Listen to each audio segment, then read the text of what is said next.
professor titular aposentado da UFES, da pastora Claudete Urich e do padre Kelder Brandão, responsável pelo Vicariato para Ação Social,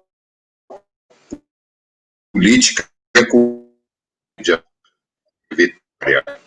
Padre Kelder também é arquiteto de Calcutá, participa da organização dessa formação, junto com o Coletivo de Estudos de Conjuntura.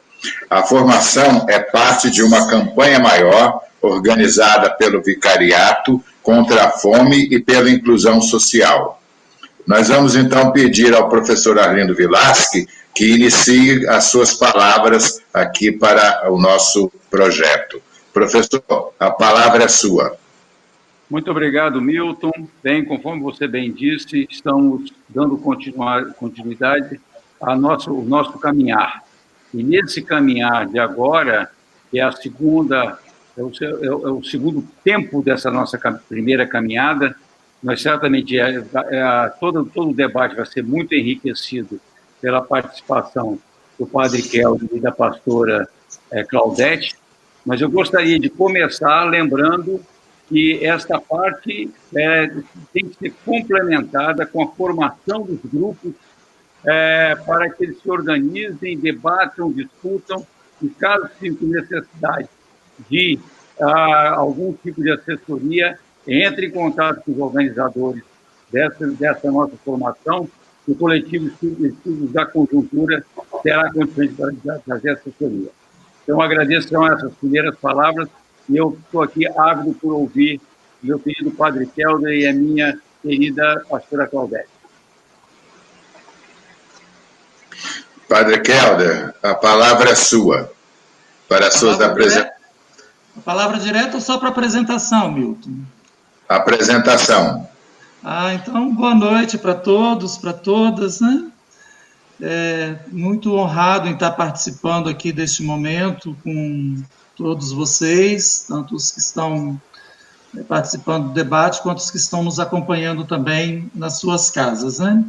Então, cumprimento de forma muito carinhosa professor Arlindo, a pastora Claudete, você, Milton, também a equipe de apoio aí que está nos acompanhando, nos assessorando, né, a Daniela, o Alexandre, a Brunella, e um agradecimento muito especial ao Coletivo de Estudos de Conjuntura, né, e os membros também da campanha contra a fome e pela inclusão social. Uma boa noite para todo mundo. Espero, assim, dar uma boa contribuição nessa reflexão que está sendo construída, né, de forma coletiva, para ajudar no enfrentamento à fome e promover um pouco mais de inclusão nesse país de tão desiguais. Obrigado, padre Kelder. Vamos passar a palavra, então, para a pastora, para sua apresentação. Nossas boas-vindas. Boa noite. Eu quero também dizer da minha alegria de estar participando junto também deste momento de construção coletiva, nesse trabalho tão importante, economia enquanto cuidar da casa, economia de Clara e Francisco. Já o título diz que é uma caminhada em conjunto, e nós também, como luteranos e luteranas, estamos juntos nessa campanha, nessa luta contra a fome, contra a miséria. Assim eu saúdo Milton, saúdo o professor Arlindo, saúdo meu colega padre Kelder, saúdo o Alexandre, também a Brunella e a Daniela, que estão aqui juntos com a gente. E também você, participante desse curso, vamos construir em conjunto, a caminhar em conjunto, como diz o professor Arlindo, buscando, a partir de uma espiritualidade ativa, de um cuidado realmente ético, a possibilidade da construção de um novo mundo e de uma nova sociedade onde nós podemos nos dar as mãos, assim como Clara e Francisco. Então, muito obrigada pelo convite, é uma alegria e uma honra para mim participar desse momento tão importante, nesse momento também que nós vivemos, do momento de pandemia, do momento também onde que dói também estarmos isolados, é um momento também de dor, mas a gente está junto. não estamos isolados socialmente, estamos pensando e refletindo a sociedade. Então, estamos juntos também nessa virtual unidade. Então, muito obrigada pelo convite, é uma alegria e um grande prazer estar junto neste momento.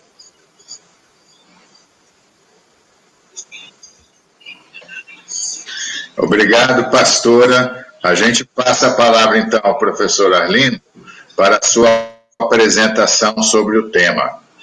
Professora, a palavra é tua. Pois não, eu, na realidade, acho que é fundamental, nesse momento, nós lembrarmos, de forma muito resumida, que nós entendemos que a proposta do Papa Francisco com relação à chamada economia de Clara e Francisco é exatamente buscar resgatar a origem da palavra a economia, que em grego, segundo a nossa tradução, é o cuidar da casa. E o cuidar da casa implica, pode ser o cuidar da minha casa, pode ser conforme já foi exposto. E eu acho importante que este cuidado ele seja construído com uma perspectiva muito clara e muito objetiva.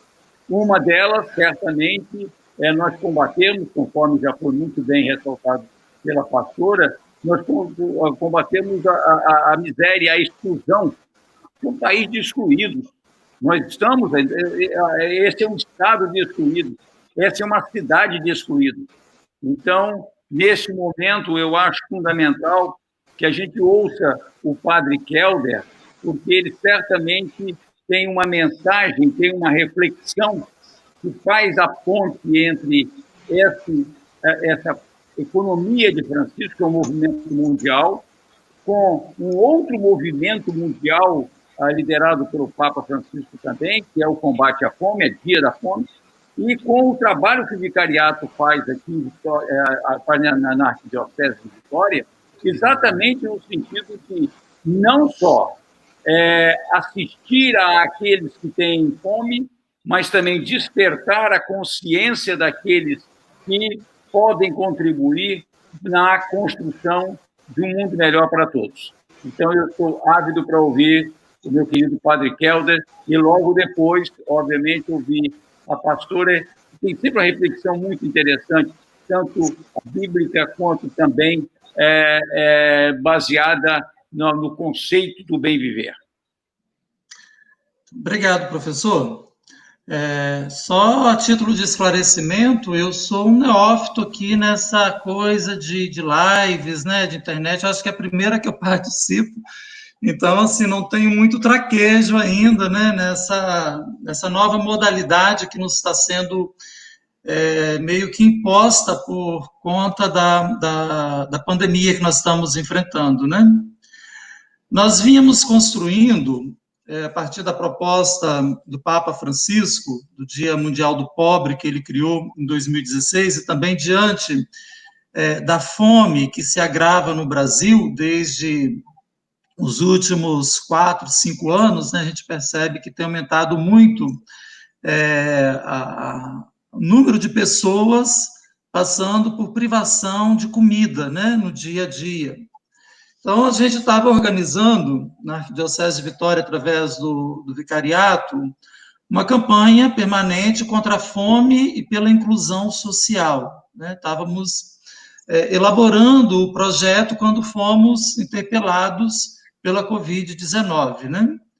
E esta formação, ela é parte integrante dessa campanha, que se insere num projeto maior do Papa Francisco, que é a Jornada Mundial dos Pobres, né?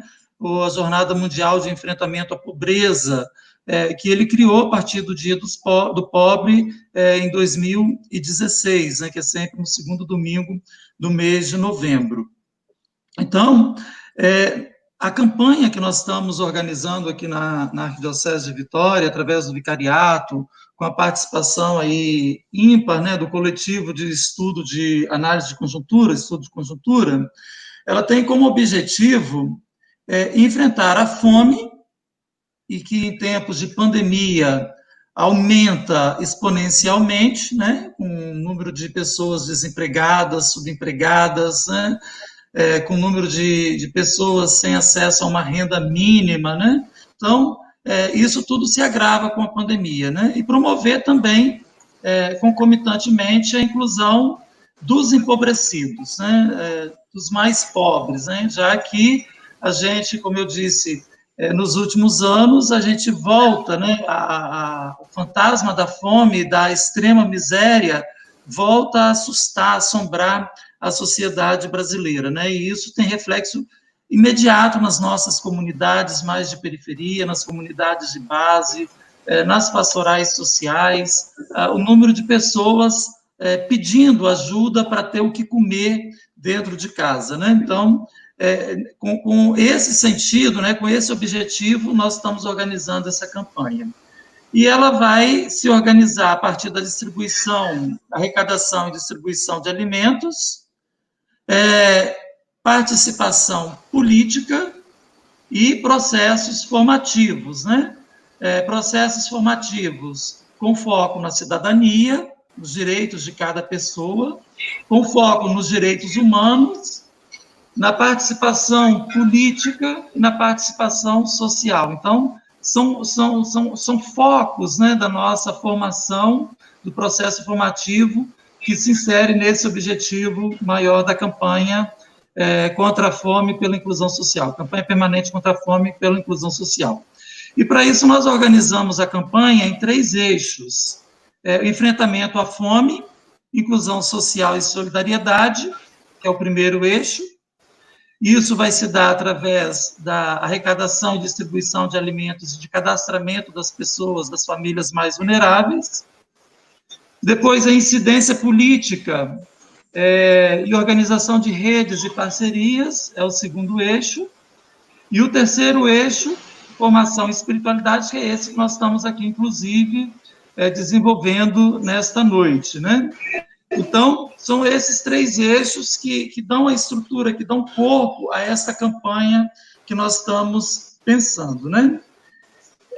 Claro que a questão da fome, ela diz respeito a todos nós, a toda a sociedade, né? Mas ela cala muito caro ao coração do cristão. Um cristão que não se sensibiliza com a fome do outro não é cristão, né? Porque é um dos pressupostos, né? Um dos fundamentos da comunidade de fé, como a gente encontra lá no Atos dos Apóstolos, é a partilha dos bens, é a partilha dos alimentos, é a partilha da vida, né? Então, quando tiver uma pessoa passando fome no mundo, nós cristãos não podemos ficar com a nossa consciência tranquila ou podemos dormir em paz, né?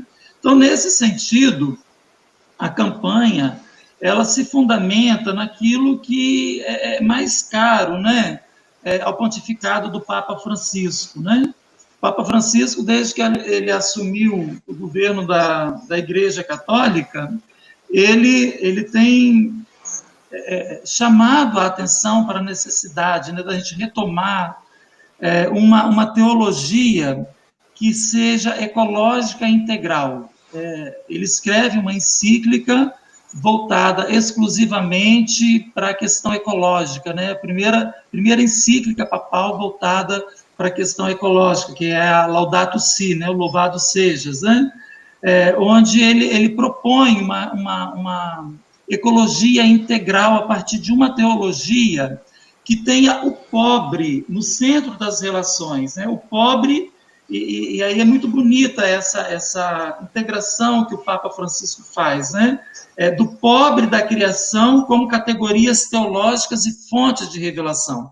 Ele não está falando só de conceitos sociológicos ou acadêmicos, né? Ele está propondo que nós, os cristãos de uma maneira geral, que a humanidade de uma maneira geral, ela se volte para uma ecologia integral, tendo o pobre e a criação como categorias teológicas e fontes de revelação. Em outras palavras, né? Se nós queremos nos encontrar com Deus, nós precisamos nos voltarmos para a criação e precisamos nos voltarmos para o pobre, né? E aí ele se fundamenta, né? Isso aí não é também algo novo na história da igreja, muito pelo contrário. Isso é uma herança que nós temos, acho que Claudete vai falar, a pastora Claudete também vai falar um pouco sobre isso, é uma herança que nós recebemos dos judeus, né, da teologia bíblica mais profunda. Lá, por exemplo, nós encontramos no livro de Levítico, né, no Pentateuco, a figura do Goel. Quem é o Goel? O Goel é aquele que resgata os direitos perdidos por uma pessoa próxima, para que não houvesse ninguém sofrendo no meio do povo de Israel, né? E nós encontramos lá no livro do Levítico, né, o professor Arlindo vai lembrar bem disso, nós trabalhamos bastante isso na terceira Semana Social Brasileira, quando fala lá do ano jubilar, do resgate dos escravos, do resgate daquele que tinha sido vendido ou cuja vida e liberdade tinham sido penhoradas como forma de pagamento de uma dívida. Então, assim, o judeu ele tinha por obrigação resgatar este membro do povo, mesmo que tivesse uma terra estrangeira, né? Para que não houvesse desiguais na sociedade dos judeus. E o ano jubilar, ele propunha o perdão das dívidas, né, para que uns não tivessem mais e outros menos, né, inclusive o descanso sagrado da terra, né? Então, era um ano sabático, era um ano jubilar, que era comemorado a cada 7 anos, de acordo com determinadas categorias, e a cada 50 anos que havia, então, esse perdão mais amplo, né, de todas as dívidas, o resgate dessas pessoas, né? E para nós cristãos, Cristo é o Goel, né? Porque ele resgata as nossas dívidas, né? As dívidas que haviam sido contraídas, né, com o pecado lá da criação, né? Aquele pecado que nos afasta de Deus, porque nos afasta da criação e nos afasta automaticamente do outro, né? Então, Cristo, ele nos reconcilia, né, com Deus, né, com a unidade primitiva rompida pelo pecado é restabelecida por Jesus Cristo. Ele é o Goel, né? E ele nos torna Goéis, né? Eu não sei se seria o plural de Goel, não sei se seria Goéis, né? Ou alguma coisa assim, mas é fato que ele determina que os discípulos resgatem os seus irmãos. Então, quando lá no milagre da multiplicação ou da divisão dos pães, né? Jesus diz aos discípulos, assim, diante da multidão, vocês devem dar de comer a eles, diante das justificativas dos discípulos, ele diz, vocês devem dar de comer ao irmão que está passando fome, né? Então, ele faz com que nós sejamos responsáveis pelo sofrimento do outro, para amenizar o sofrimento do outro, né? Isso nos reporta lá no início da criação, quando Deus pergunta a Caim, onde está o teu irmão? Onde está o teu irmão cujo sangue brada ao céu? Onde está o nosso irmão, o irmão do cristão, cuja fome é um pecado que brada aos céus, numa sociedade de consumo e de desperdício, onde poucos têm de tudo, do bom e do melhor, e uma grande maioria não tem o que comer, não tem onde morar, não tem água potável dentro de casa, não tem um banheiro para fazer as necessidades fisiológicas. Né? Essa é a sociedade que nós vivemos, né? Como disse o professor Arlindo, uma sociedade de excluídos, uma sociedade de desiguais, né? Com um abismo profundo, tão grande quanto o abismo entre Lázaro e o rico, né? Quando morre o pobre Lázaro que vai para o céu e o rico que vai para o inferno, né? Então o Papa ele se apresenta para nós como sendo um Goel, né? Da atualidade, que nos determina, enquanto cristãos, a irmos ao encontro do sofrimento dos nossos irmãos para resgatá-los, né? E isso nos fala do quê? Da ação de Deus, né? Que nós encontramos também lá no canto do Magnífica, né? No Evangelho de Lucas, quando a mãe do Senhor, né? Aquela que traz no ventre o autor da vida, ela diz que Deus depõe os poderosos dos tronos, ele exalta os humildes, ele cumula de bens os famintos e despede os ricos de mãos vazias, né? Então, a teologia que nós encontramos no Evangelho de Lucas, que dialoga com o livro do Levítico, com o ano jubilar, com a ação do Goel, que é a ação de Deus no mundo, traz para nós, resgata, né, a teologia dos anauíns, dos pobres de Deus, dos pobres de Javé, que são todas as pessoas que hoje estão à margem da inclusão social e que precisam ser resgatadas e inseridas no nosso convívio. E nós vamos fazer isso, o primeiro passo é a gente minimizar ou aliviar um pouco a fome dessas pessoas, né? Porque, como diz Betinho, né, que também é um inspirador dessa nossa campanha, quem tem fome tem pressa. E para nós falarmos de inclusão social, a gente precisa também falar do enfrentamento e do combate à fome com muita clareza, né? E também proporcionando uma formação adequada e qualificada que resgate, que torne essas pessoas, né, protagonistas de suas próprias ações. Então, um pouco isso, assim, essa contribuição que eu trago nesse primeiro momento. Peço desculpas aí, acho que eu passei uns 2 ou 3 minutinhos do meu tempo.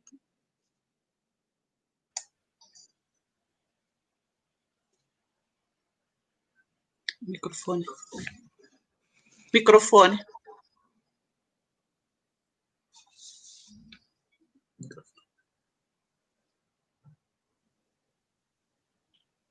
Milton, microfone.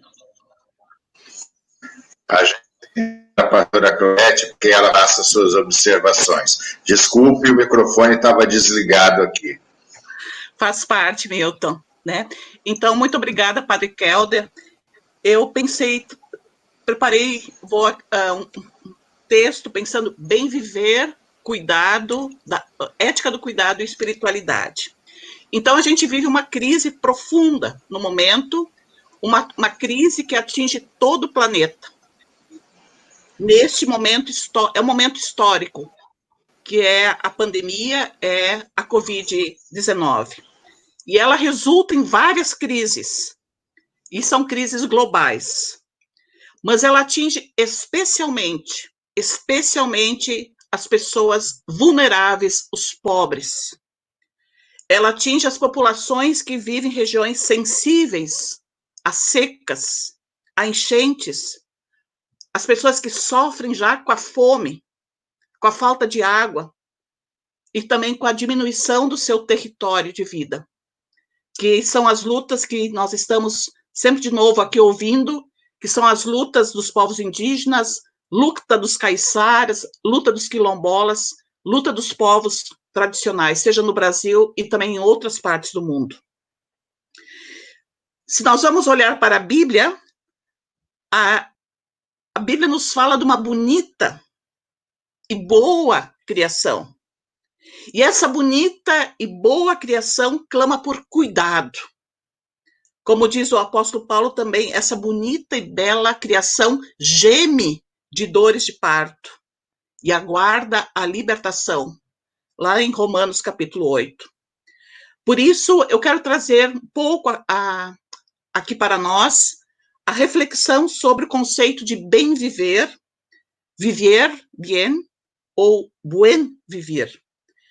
E a partir disso, a partir desses conceitos que sempre estiveram aqui, mas que foram esquecidos, que foram vistos como menos importantes ou menos científicos, e agora com as crises eles voltam novamente.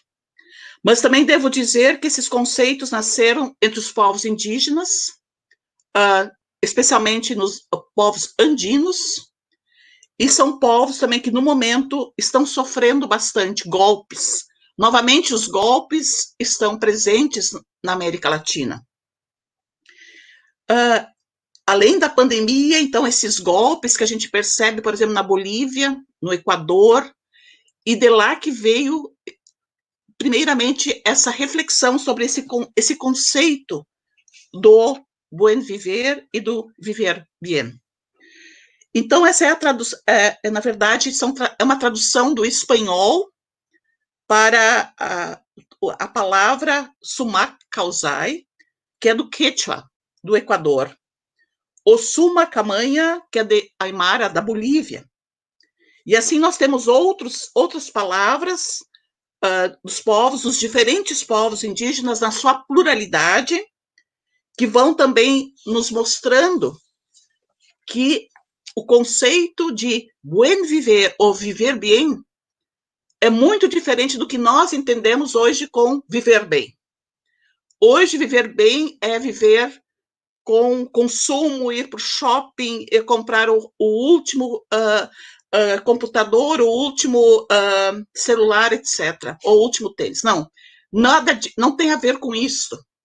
Quando os povos indígenas falam em viver bem, está falando da relação com toda a criação, onde também não está mais no centro o antropos, o ser humano.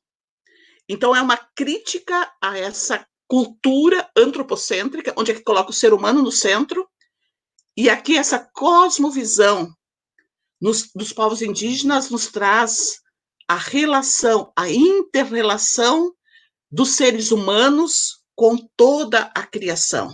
É lindo isso. E no centro está a terra, a mãe terra, Pachamama.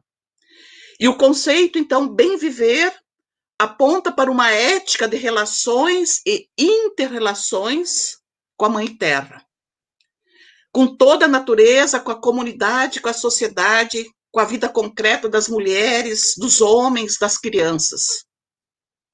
Também das pessoas idosas. É interessante que a gente está vivendo a pandemia e existe um medo das pessoas idosas. É interessante isso. Enquanto que nessa sociedade, né, e também, como o Padre Caldo colocou antes, também na sociedade do povo de Deus, os idosos eram valorizados, é uma sabedoria, e hoje existe todo um medo, até vamos dizer assim, como se os idosos também fossem descartáveis. Então, como cristãos e cristãs, ou como pessoas que querem o bem viver, de todas as comunidades, né, religiosas, quem quer esse bem viver, também se sente questionado por essa cosmovisão que nos vem dos povos indígenas. Mas é importante dizer que não só que se a gente vai conversar com as comunidades tradicionais, por exemplo, no Espírito Santo temos várias, temos indígenas, temos quilombolas, temos pomeranos. Se a gente vai conversar com esses povos tradicionais, nós vamos ver que existe essa interação com a natureza e, ao mesmo tempo, uma pluralidade no jeito de viver a espiritualidade. Isso também é importante. A pluralidade, o respeito à pluralidade e à diversidade. Está junto nessa relação também com o bem viver, que são conceitos importantíssimos. Não é algo homogêneo, mas é da heterogeneidade. Então, mas quando a gente vai olhar para a Bíblia, é interessante que nós vemos lá no capítulo 1 já de Gênesis, no relato da criação, que é uma poesia muito bonita, né? Que nasce lá quando o povo estava no exílio, esse texto de Gênesis 1, quando o povo estava exilado na Babilônia. Esse relato vai falando da criação, e sempre depois de cada criação é dada uma nota. E sempre é dito, era bom. E, no final, também aqui, muitas vezes a própria exegese errou, né? Porque disse que quando o ser humano foi criado, que Deus disse que era muito bom. Não, na verdade, foi quando Deus descansou. No descanso, foi dada a nota, era muito boa aquela criação.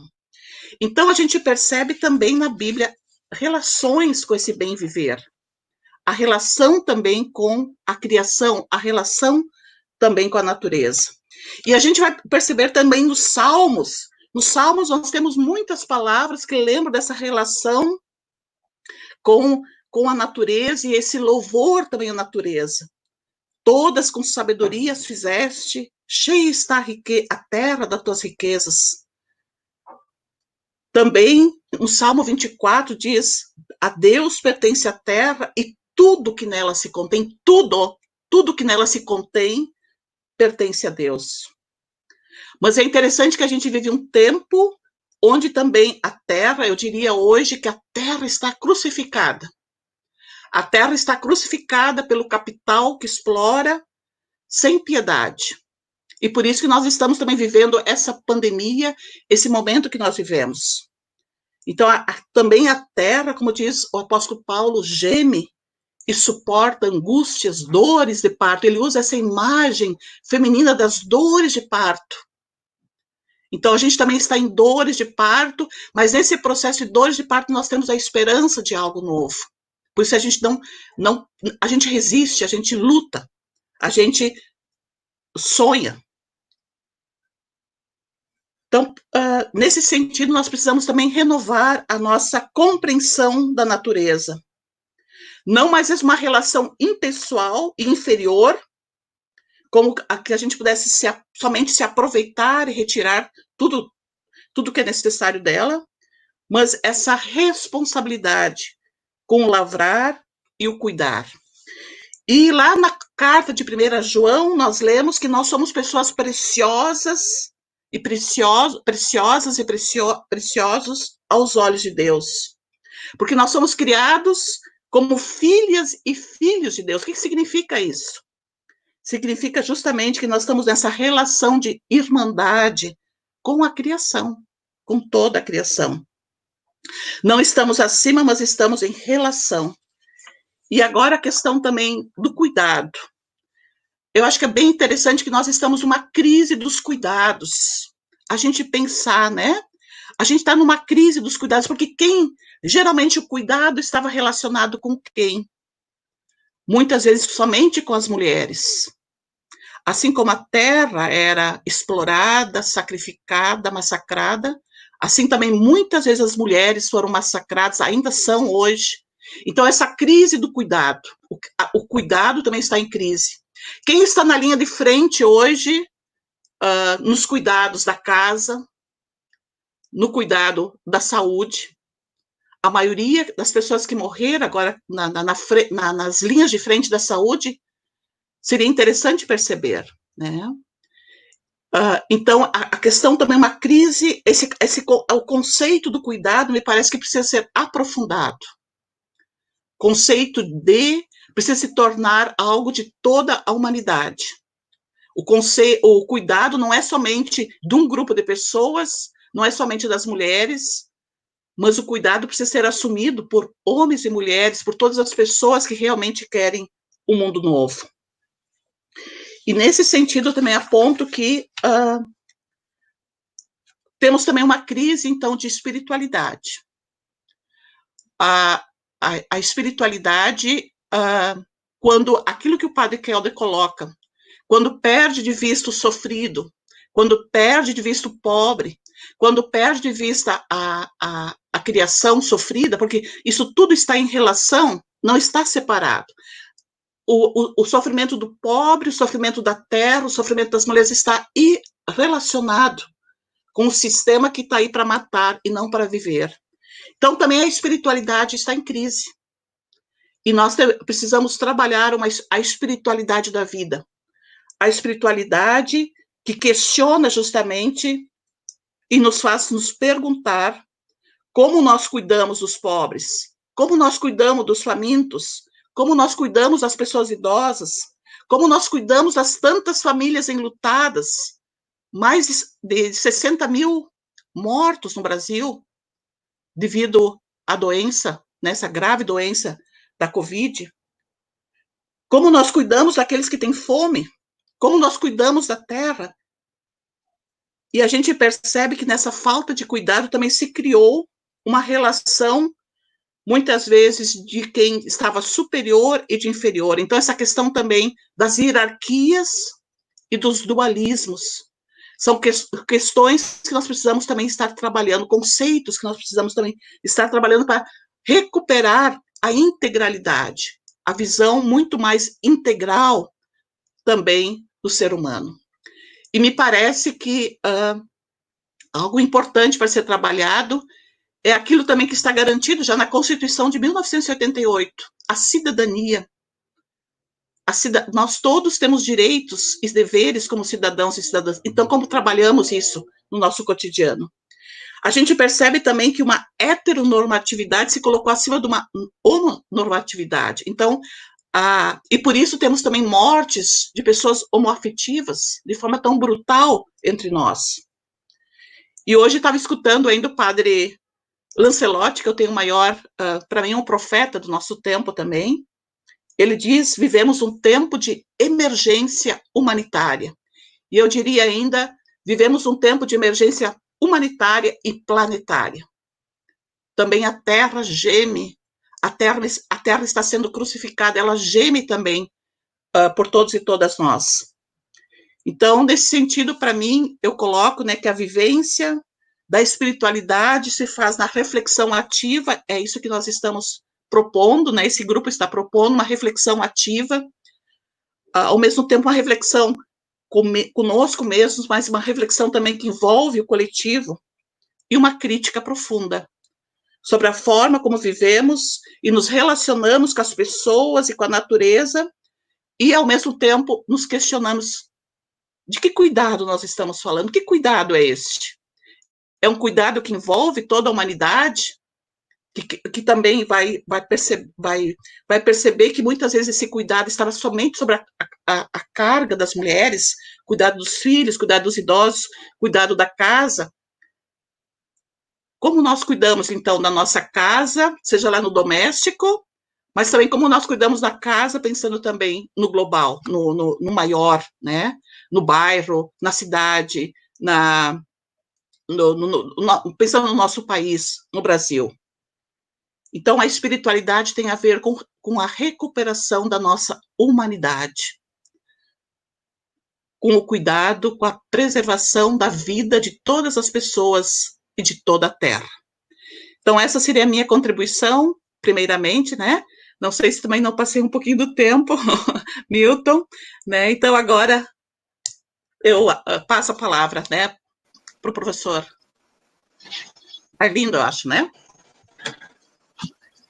Professora, a senhora não esgotou o tempo, com certeza.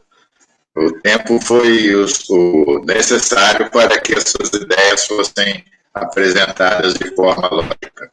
E a gente volta ao professor Arlindo, lembrando, porém, que após essa apresentação de hoje, pessoas deveriam se organizar em grupos para fazer o seu debate. Então, esses grupos, eles são organizados a partir dos interesses de cada participante do curso. Depois a gente entra mais em detalhes sobre a formação. No momento, a gente volta, então, ao professor Arlindo para ele acrescentar as suas ideias. Professor, por gentileza. Muito obrigado. Eu gostaria de resgatar a riqueza da forma como a pastora nos apresentou a Terra. A pastora nos apresenta Pachamama, ou chorando pelas dores do parto, e esta é uma visão otimista, não é? Porque o parto vem sempre trazendo a vida, ou Pachamama está gemendo de dor pelo caos, pelo mau cuidado como nós humanos estamos tratando. E isso me parece fundamental, porque se nós não entendermos desta maneira, nós vamos continuar com uma visão economicista que está nos levando ao caos, contra o qual o Papa Francisco nos apresenta a economia de Clara e Francisco. Por quê? Porque na economia relatada pela grande imprensa, analisada pelos economistas ortodoxos, não existe Pachamama, não existe natureza.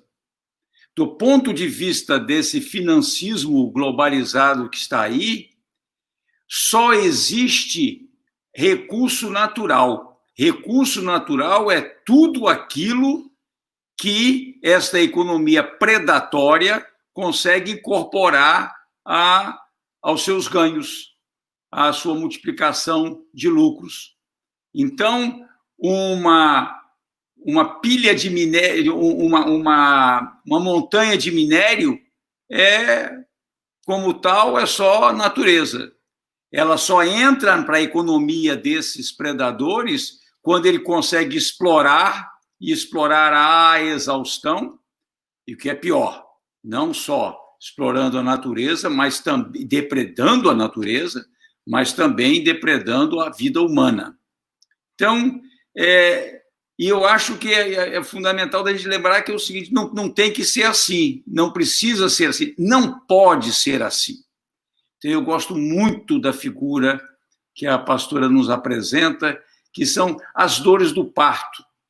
Está doendo em muita gente, tem muita miséria, tem muita fome, tem muito sofrimento, tem muita destruição da natureza, muitos ecossistemas que estão sendo devastados, né? Muita biodiversidade irrecuperável, né? Muitas florestas estão se acabando e, junto com elas, modos de vida, né? Extraordinários, como os nossos povos originários no Brasil, nas Américas. Né? Então, eu acho que este é o gancho do esperançamento. O gancho do esperançamento está exatamente em nós deixarmos de olhar a terra, presenciarmos Pachamama chorando pelas dores do caos e darmos a ela a chance, né, de ela chorar pelo parto, o parto de algo novo, algo que estamos todos nós comprometidos nessa construção e que necessariamente vai ter que passar pela economia. Não pode ficar como algo separado. Não, isso é uma questão das religiões que deve cuidar e a economia continua destruída. Não. É o momento, sim, da gente recuperar a necessidade da integralidade do ser humano enquanto espírito, enquanto corpo e enquanto relação harmoniosa com a natureza. E é possível. Esse não é o primeiro momento que a gente faz essa reflexão. O Padre Kelder lembrou muito bem, né, da comemoração do jubileu do ano 2000. E ali também houve um clamor. E houve um clamor exatamente a essa economia dos financistas, né? Quando o Vaticano traz para si o compromisso de resgatar Levítico, de falar, sim, no perdão da dívida, e é o perdão da dívida que destrói. Que dívida que destrói? É essa dívida impagável do ponto de vista financeiro e que, como tem o privilégio de todos os dispêndios governamentais, inclusive e principalmente num país como o Brasil, nós fazemos vistas grossas a outra dívida maior que nós temos. É uma dívida maior com a nossa natureza e é uma dívida maior para com os nossos semelhantes.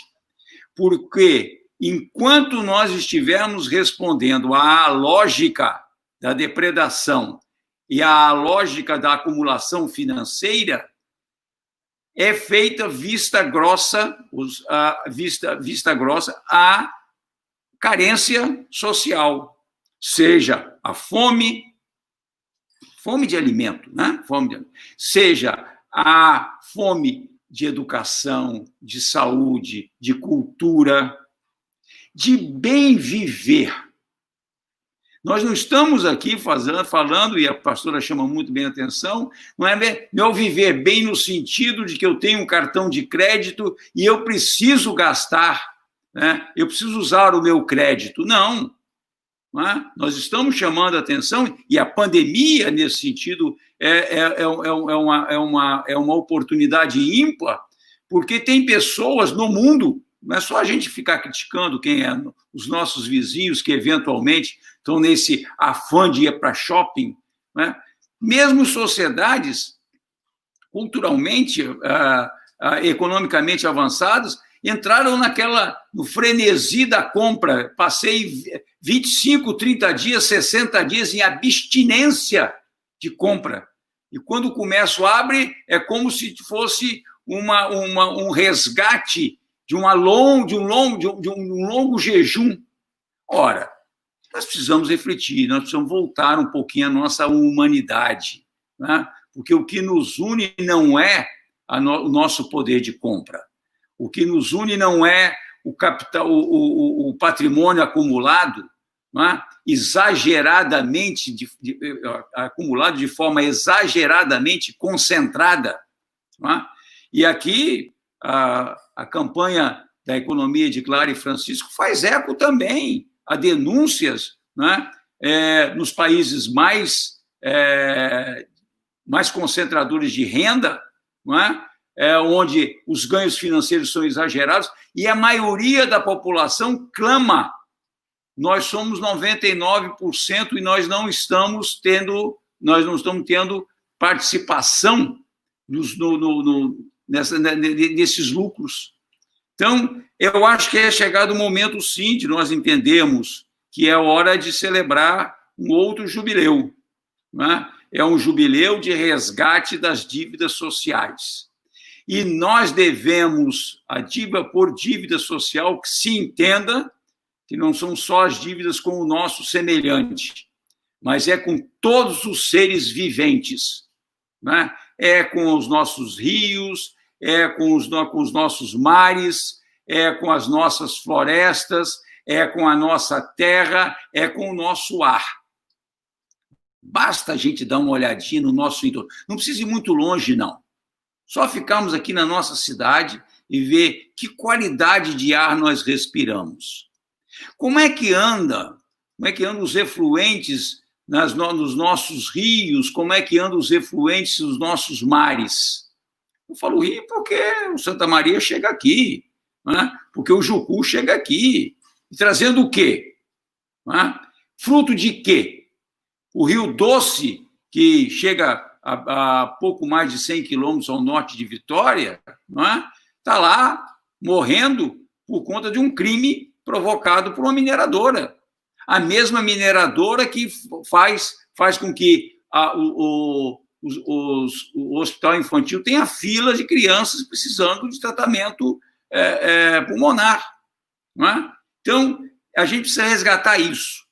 E eu acho que a nossa proposta está exatamente nesse sentido. Nós transformarmos uma campanha mundial muito bem comandada pelo Papa Francisco em algo que seja palpável, que seja visível, que a gente consiga fazer um enfrentamento de forma clara e objetiva no nosso entorno. Então, eu gostaria de encerrar a minha participação nesse momento, agradecendo muito a pastora Claudete, muito ao padre Kelder, por esse resgate, não só do ensinamento bíblico, não só do ensinamento que nos remete ao Novo Testamento, mas aquilo que nos remete à nossa raiz no Velho Testamento. Beleza. E aquilo que nos liga, enquanto cristãos, a uma série de outras formas de expressão da espiritualidade. Quando a gente fala no bem viver, quando a gente fala no Pachamama, na Pachamama, nós estamos falando, sim, de uma outra forma de expressar a espiritualidade, mas ela não se diferencia, nós não podemos nos diferenciar delas. Eu acho que esse resgate é que o Papa Francisco, nesse momento, nos conclama a fazer. Então, eu acho que o Milton deve ter uma série de outras perguntas aí, e eu agradeço, então, uma vez mais, por estar com vocês nesse dia chuvoso, dia frio, mas as falas de vocês estão ajudando muito a aquecer o meu coração e a gerar esperançamento, porque eu acho que todos nós temos o direito ao esperançamento. Obrigado, professor Arlindo. A gente tem recebido muitos comentários aqui, agora perguntas efetivamente têm sido poucas. E aí eu creio que uma das perguntas mais importantes que chegaram seja direcionada ao padre Kelder, que é como ser cristão em tempos de pandemia. O Padre Kelder deveria, então, ter suas observações aí a esse respeito.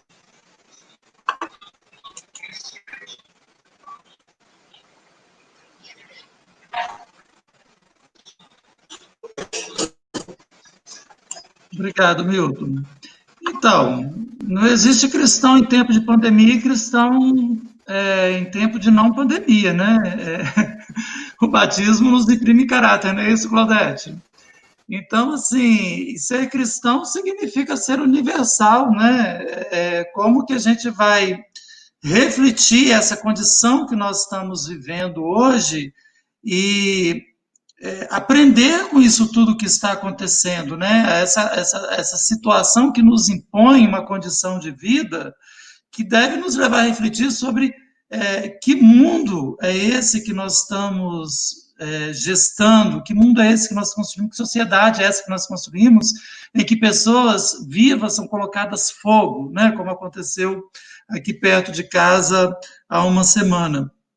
Então, assim, a gente precisa, nesse tempo de pandemia, refletir sobre este mundo que nós construímos, que nós vivemos, e que essa sociedade que nós construímos, e como que nós podemos melhorar, né? Nos humanizando mais, nos tornando mais conscientes da nossa responsabilidade como seres humanos e como cristãos.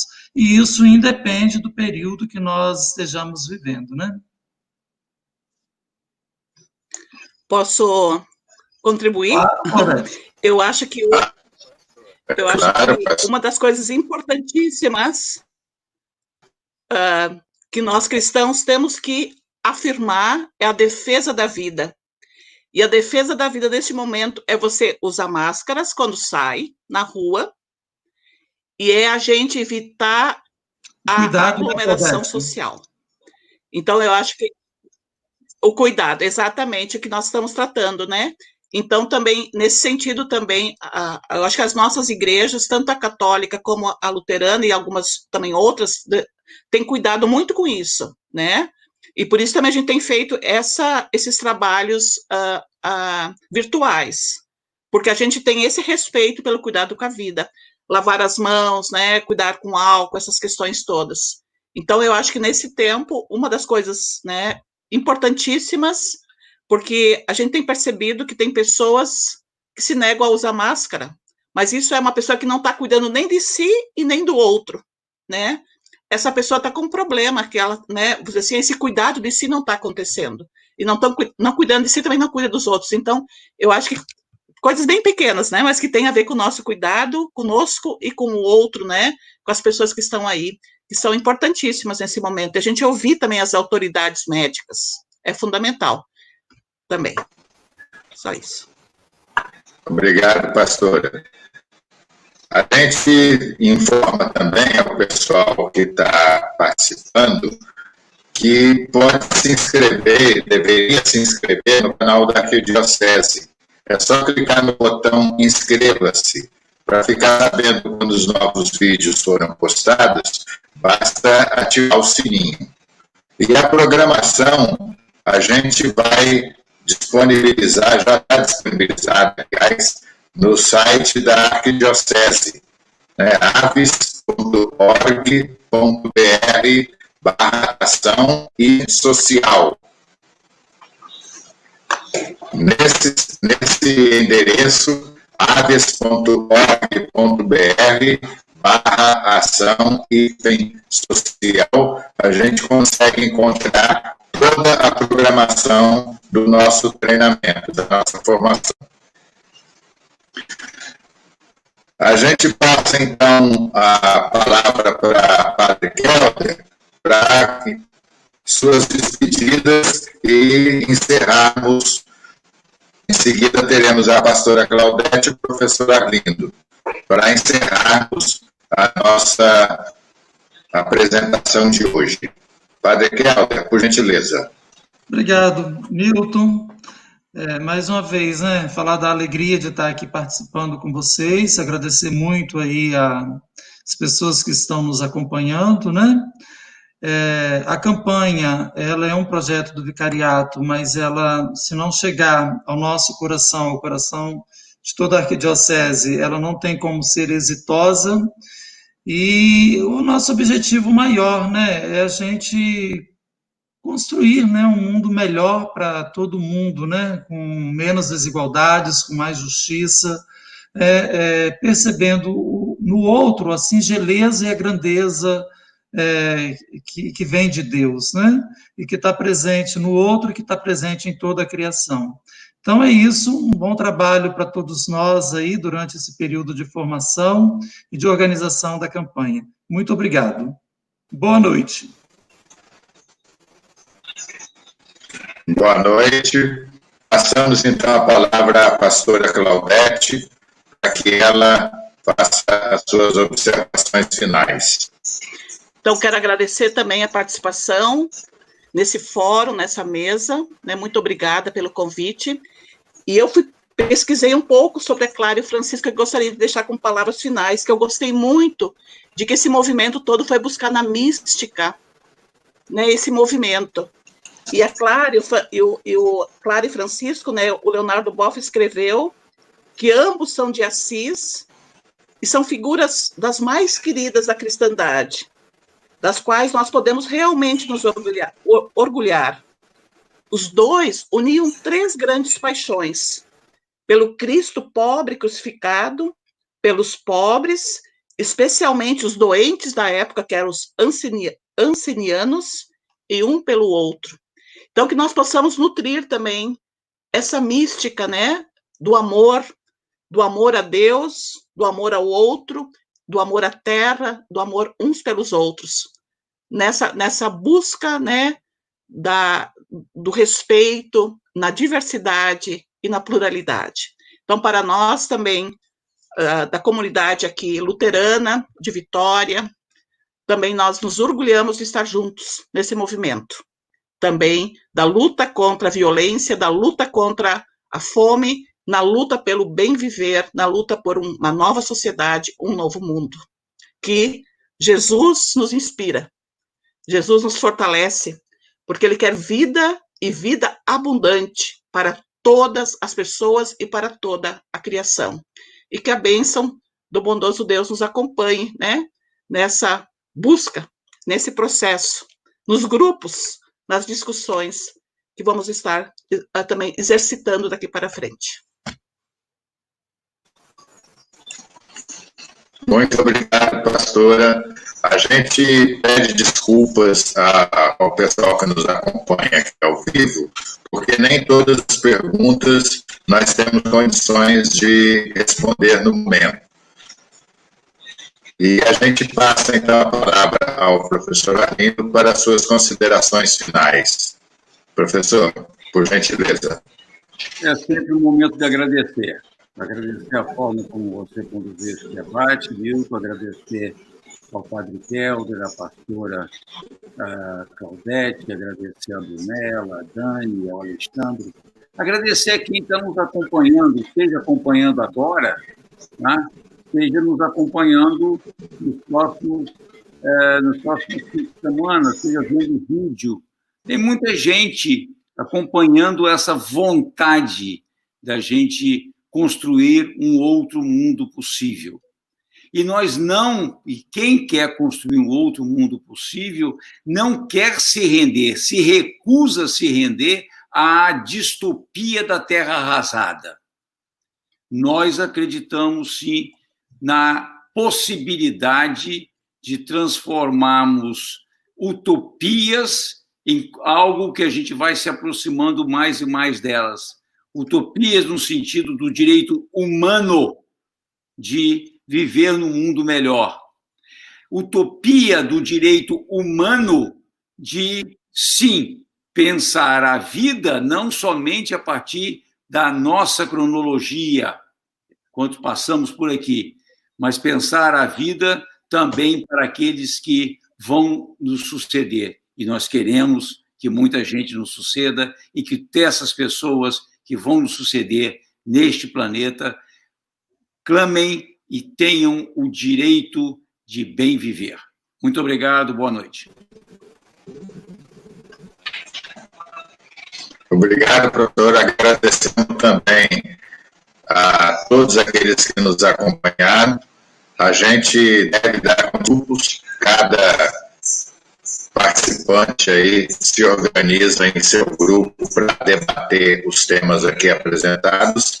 E, como já disse o professor Arlindo, dentro de 15 dias, no sábado, não dá 15 dias, dá 12 dias, no sábado, teremos um novo vídeo com o aprofundamento do segundo tema. Muito obrigado a todos, aqueles que nos acompanharam aqui ao vivo e aqueles que vão nos acompanhar depois pela gravação. Muito obrigado a vocês que estiveram aqui conosco debatendo, apresentando os pontos de vista, e uma boa noite a todos. Podendo, fique em casa.